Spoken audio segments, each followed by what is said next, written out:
नमस्कार और स्वागत। मेरा नाम है ललित और आप जुड़ चुके हैं लीगल क्लिनिक बाय ललित के साथ। आज बात करेंगे गैट वर्सेस डब्ल्यूटीओ की, यानी इन दोनों में क्या डिफरेंस होता है। इस तरह के क्वेश्चंस आपके एग्जाम में आते हैं। ये टॉपिक बहुत ज्यादा इंपॉर्टेंट है और बहुत सारे रिलेवेंट प्रोविजंस इससे रिलेटेड एग्जाम में पूछे जाते हैं। तो चलिए करते हैं वीडियो को शुरू।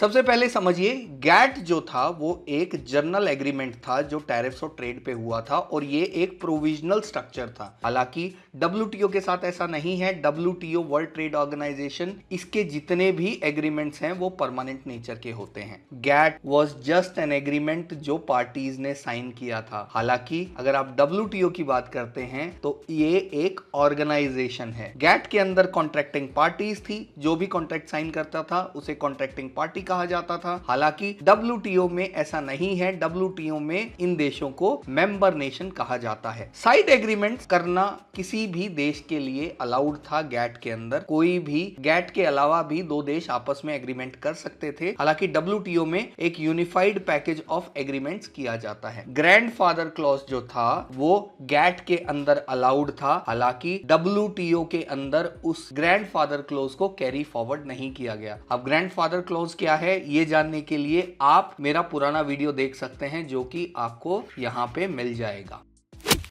गैट के अंदर बहुत ही लिमिटेड नंबर ऑफ नेशंस थे जिन्हें कॉन्ट्रैक्टिंग पार्टी कहा जाता था, जिन्होंने गैट की शुरुआत की थी। हालांकि जब डब्ल्यूटीओ की शुरुआत हुई थी तो इसके अंदर बहुत सारे लोग थे और मोर देन 150 कंट्रीज ने पार्टिसिपेट किया था। गैट जो था वो सिर्फ ट्रेड करता था गुड्स के अंदर। डब्ल्यूटीओ जो है वो डील करता है ट्रेड के अंदर, सर्विसेज के अंदर, इंटेलेक्चुअल प्रॉपर्टी राइट्स के अंदर, एग्रीकल्चर सर्विसेज के अंदर। गैट का जो स्कोप था वो लीगल फ्रेमवर्क में बहुत ही लिमिटेड था। कोई लीगल चैलेंजेस ज्यादा फेस नहीं करने पड़ते थे अगर आप एग्रीमेंट को वॉयलेट करते हैं। कोई ऐसा लिमिटेशन लीगल फ्रेमवर्क का डब्ल्यूटीओ के साथ नहीं है। आप किसी भी नेशन के खिलाफ अप्रोच कर सकते हैं डब्ल्यूटीओ में और उसे लायबल ठहरा सकते हैं for any kind of violations that they have done. जो भी डिस्प्यूट सेटलमेंट होता था गैट के अंदर दो देशों के बीच, वो बहुत स्लो था क्योंकि लीगल फ्रेमवर्क नहीं एग्जिस्ट करता था और डिस्प्यूट सेटलमेंट का स्ट्रक्चर डब्ल्यूटीओ के अंदर बहुत फास्टर है।